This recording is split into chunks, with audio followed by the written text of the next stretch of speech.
Hi dears, ഇന്ന് plastic covers കൊണ്ട് നല്ല ഭംഗിയിലൊരു പൂക്കളൊക്കെ ഉണ്ടാക്കിയെടുക്കുന്നത് എങ്ങനെയാണ് നമുക്ക് നോക്കാം. ഞാനിത് കടയിൽ നിന്ന് സാധനം വാങ്ങിച്ചപ്പോൾ കിട്ടിയത് കളക്ട് ചെയ്ത് വെച്ചതാണ്.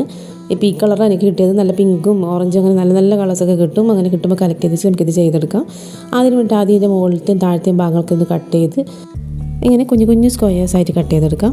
ഇത് വെച്ചിട്ടാണ് നമ്മൾ പൂക്കൾ ഉണ്ടാക്കാൻ പോകുന്നത്. ഇനി ഇതിൽ ഒരു കുറച്ച് വണ്ണത്തിലുള്ള ക്രാഫ്റ്റൊക്കെ ചെയ്യുമ്പോൾ ഉപയോഗിക്കുന്ന കമ്പി എടുത്തിട്ട് അത് ഒന്ന് മടക്കി അതിന് ചുറ്റും ഇങ്ങനെയൊന്ന് ജസ്റ്റ് ചെയ്ത് കൊടുക്കണം.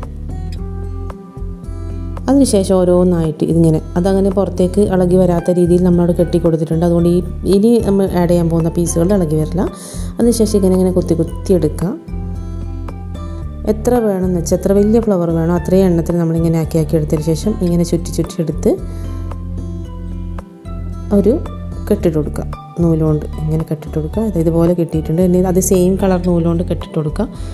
സെയിം കളർ അല്ലെങ്കിലും കുഴപ്പമൊന്നുമില്ല. ഇത് കാണുമൊന്നുമില്ല, ഉള്ളിൽ വരുന്ന ഭാഗമല്ല. അപ്പോൾ അതൊന്ന് കെട്ടിട്ട് കൊടുക്കുക നന്നായിട്ട് ഇളകി വരാത്ത രീതിയിൽ. ഇങ്ങനെ പല സൈസിലെ പൂക്കൾ നമുക്ക് ഉണ്ടാക്കിയെടുക്കുന്നത്. ഇപ്പോൾ വലിയതാണ്. ഇപ്പോൾ ഫ്ലവർ ഒരു പൂങ്കുല പോലെ വരുന്ന രീതിയിലാണ് ചെയ്യുന്നത്. അപ്പോൾ താഴെയുള്ള പൂക്കൾ വലുതായിരിക്കണം. പിന്നെ ചെറുതായി വന്ന് മൊട്ടായി വരുന്ന ആ രീതിയിൽ വേണം ചെയ്തെടുക്കാൻ വേണ്ടിയിട്ട്. അപ്പോൾ ഇങ്ങനെ എത്ര പൂക്കൾ വേണമെന്ന് വെച്ചാൽ അങ്ങനെ നമുക്ക് ചെയ്തെടുക്കാം. ഇതുപോലെ മുകൾ ഭാഗത്ത് അതിൻ്റെ കൂർത്ത ആ ഒരു ട്രയാങ്കിൾ പോലെ തീരുന്ന ആ ഭാഗമൊക്കെ ഒന്ന് കട്ട് ചെയ്ത് കൊടുത്താൽ ശരിക്കും ഒരു റോസിൻ്റെ ഇതൊക്കെ കിട്ടും. ഇതിപ്പോൾ നീല കളർ ആയതുകൊണ്ടാണ് പിങ്കൊക്കെയാണ് നല്ല ഭംഗിയായിട്ട് റോസ് പോലെ തന്നെ ഉണ്ടാവും. എനിക്കിതേ കിട്ടിയുള്ളൂ. പിങ്കൊക്കെ ചെയ്യുമ്പോൾ ഇനി ഒന്നുകൂടി ചെയ്ത് കാണിച്ചു തരാം വേറെ രീതിയിൽ. അതിനുശേഷം നമ്മൾ ചെറിയ പൂവ് ഉണ്ടാക്കി എടുത്തിട്ടുണ്ട്. അതിനുശേഷം നമ്മൾ മൊട്ടാണ് ചെയ്തെടുക്കാൻ പോകുന്നത്. മൊട്ട് ചെയ്യാൻ വേണ്ടിയിട്ട് നമ്മൾ ഈ കട്ട് ചെയ്തിട്ട കുഞ്ഞു കുഞ്ഞു പീസ് ഉണ്ടല്ലോ അതൊക്കെ അതിൻ്റെ മുകളിൽ ജസ്റ്റ് ഒന്ന് ചുറ്റി കൊടുക്കുക. അതിനുശേഷം നല്ലൊരു പീസ് എടുത്തിട്ട് ചുറ്റി കൊടുക്കുക. അപ്പോൾ അതങ്ങനെ ഒരു മൊട്ട് പോലെ ആയി കിട്ടും.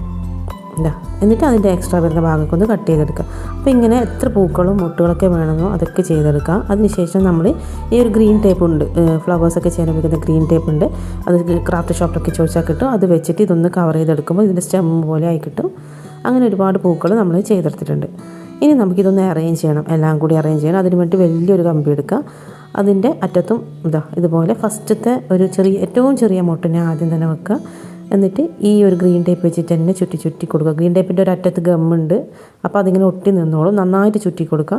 ഇനി താഴേക്ക് വരുന്തോറും ഓരോ മുട്ടുകളായിട്ട് നമ്മളിങ്ങനെ അറേഞ്ച് ചെയ്ത് കൊടുക്കുക. ഇത് പൂക്കൾ ഇതെങ്ങനെ കാണുമ്പോൾ മനസ്സിലാകുന്നുണ്ടാവും. ഒരു പൂവിൻ്റെ കൊല പോലെ അങ്ങനെ താഴേക്ക് 2-3 തവണ ചുറ്റിയെടുക്കുക. അതിനുശേഷം ഇങ്ങനെ പൂങ്കുല പോലെ അറേഞ്ച് ചെയ്തെടുക്കുക. അപ്പോൾ ഒരു പൂവിൻ്റെ കൊല നമ്മളിങ്ങനെ സെറ്റാക്കിയിട്ടുണ്ട്.